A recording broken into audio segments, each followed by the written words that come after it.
Today I'm sharing a very powerful question.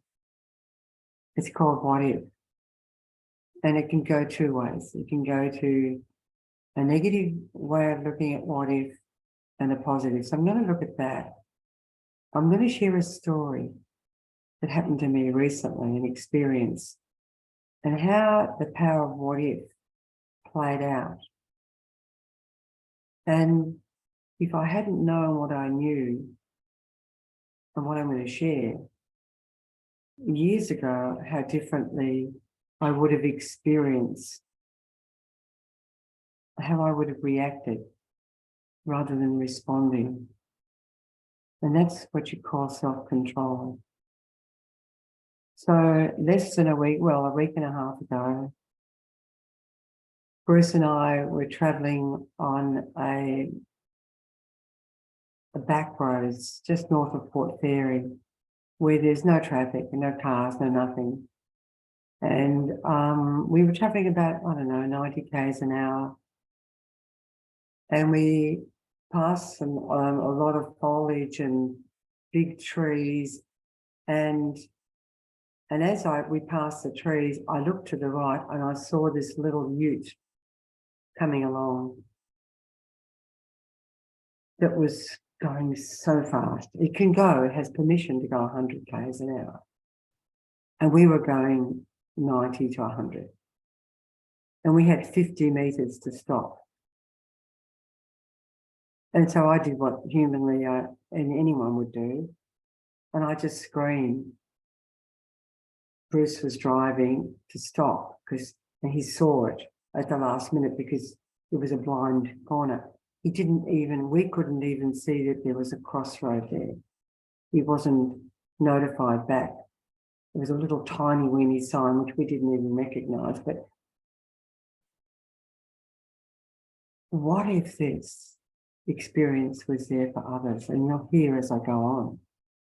We clipped the back of the ute tray, which smashed all the front of our car on my side. And the car couldn't stop, it just went on. And as we looked back over, because it's just all paddocks, we couldn't see the ute. So I thought, it just must have gone on. I must have clipped it and just gone on the back of it. It's just a second. So I walked up to the crossroads, looking to see where the ute maybe it's still in the distance. And I looked to the right, and I got the shock of my life to see this ute upside down. All I could see was four wheels and the base of the little ute in the ditch on the left-hand side, that it completely fit. And at that moment, I felt this calm. And again, I'm pausing on reflection to say, what if I hadn't spent time meditating each day? What if I hadn't spent years learning not to react but to respond? What if I hadn't tuned in and made the author of my life the centre of my life before anything anyone? Because I felt this calm. As I walked up to the ute, I could see nobody. And I turned left and I looked over and I saw just beyond the ute, hidden from my initial view, two girls sitting there and broken glass everywhere. And they're on the phone. They called the ambulance and the police. I wasn't sure if I was going to have to drag them out. I wasn't sure if they were squashed. I wasn't sure if it was going to explode. What if? All of those what ifs went past my mind in a second. But I knew I had to go and look. I knew I had to do what I had to do. And Bruce was just behind me. I don't know where he was. I was focusing on them. And this was maybe 5 minutes after it happened, because we'd gone right down the road where we couldn't control the car. The car's a write-off. Their vehicle is a write-off. So I was then able to, they were okay. They were ringing the ambulance and the police. They just wanted to be together. I went and sat on the grass. And from then on, I just sat there not knowing what to do other than just to be. The woman on the corner was a school called St. Helens. And there was a road called St. Helens. I got the irony of that. I felt God is in this somehow. What if God was in all of this? What if he allowed this to happen? And yes, he could have stopped it. But what if he saved us? Anyway, the hospitality, and I'm not going to go through it all because it's a huge, long story, of the woman who just came home and gave me a glass of water, who took us, who the police got our van and took the van into the school, into their schoolyard, St. Helens, where we spent the night, who gave us her shower, and all the other people who came around us, including the mother-in-law. The two girls were taken off to hospital to be checked. They were okay. One had a little bleeding, but she was fine and sent home the next day. But the mother-in-law of one of these girls, this is God at work, came down and put down the window because we were out trying to make calls and the internet was almost impossible. And she said, "Are you okay?" And I'm thinking, she had a face like an angel. Truly she did. I said, "You're asking us, you know," and your two daughters, your daughter-in-law was involved in that accident. She said, "Yes, it was an accident." And we found out later from all the other farmers that came that this is the accident was waiting to happen because there was no signage that was visible. And it was just 100 kilometres, and they'd seen so many near misses. She said, "I want you to come for dinner." I just thought, that's, you know what I thought, that's the presence of God. In the midst of this, you're asking us for dinner? We didn't go because we just were still in shock. That night, I'm just going to move forward. And there was an old farmer who came and started clipping down all the high grass and the stuff that was blinding us from the vision of the road. And he had to go home because he started having indigestion. He says, "I have to do something." He said, "We've been asking them to do something for years because we knew something would happen eventually here." That night I was in bed and I thought, oh, the seminars on what if. And then I realised just that after all of these thoughts came past my head, like we all have through our traumas. What if we'd been a second earlier, the car would have gone through us? What if they'd been a second later? What if we could have all been not here and today? It was a second. And I thought, and all of these what ifs went past my mind. But then I realised the seminar what if was coming up.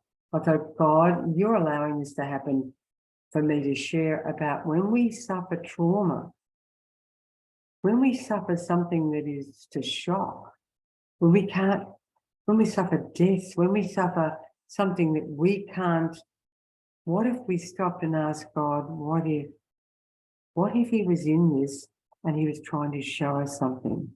Since then, we've been able to write to the council and we've got a response back, and now they're doing something. Now they're doing white signs on the road. They're putting up other signage, not only on our road, but other roads that they said there was near fatal accidents had happened. So what if God had allowed this to happen to us? The car saved us. The girls were saved because of this big ditch. When our daughters come the next day, because our car was towed off to pick up the van, there was this massive ditch on the side of the road. What if God had knew all that ditch was there and the hood of the little ute was exactly the size as the ditch, so it didn't squash the girls? You see all of these things that and all I could do was be grateful, grateful, grateful, grateful, grateful. But the what if still kept on coming past, and I knew what to do with those, was to take every thought captive. You know the rest of it. So what if we, when we were, I don't know, in minor ways, out of this accidents come nothing but good. Nothing but good. We don't have a car, but as a car's a car, we have our lives. The girls have their lives. And I was talking to Louisa recently. She had a fall and she had two angels come and pick her up. So what if we look at what is good about what is happening after dealing with our feelings? Because denying and depressing, repressing our feelings will only lead to more. It will just replay the message and replay it over and over again until we take it and every feeling and thought captive, and every feeling and every thought, and face it. So I want to tell you a story. That was a good news story, really, for me, because look at this. It's brought Bruce and I closer together. It's brought the community of people that I never knew before, and it's brought results for them when they could get none, instead of this being fatal for other people in future. But I remember one lady particularly who came to a seminar, and later on she was besieged by, I don't know, terrors and fears and memories of something that was unresolved. And she said, no, I'm not going to look at that. And I said, I'm not asking you to look at that. I'm only asking you, what if we stood back? This is where what if became so powerful, not once, but hundreds of times with people I have worked with who haven't been able to look at what God has brought up. I don't bring anything up. So I said, all I'm asking for you to stand back, and who do you believe in? And I think she believed in truth. So I said, I'm going to ask the spirit of truth to bring up only which you need to look at, that is constantly coming back into your memory, constantly bringing anxiety and fears, and you're constantly reliving it. What if we stood back? What if we stood back? That's a what if again. And what if we just ask love and unconditional love for your good and for your release?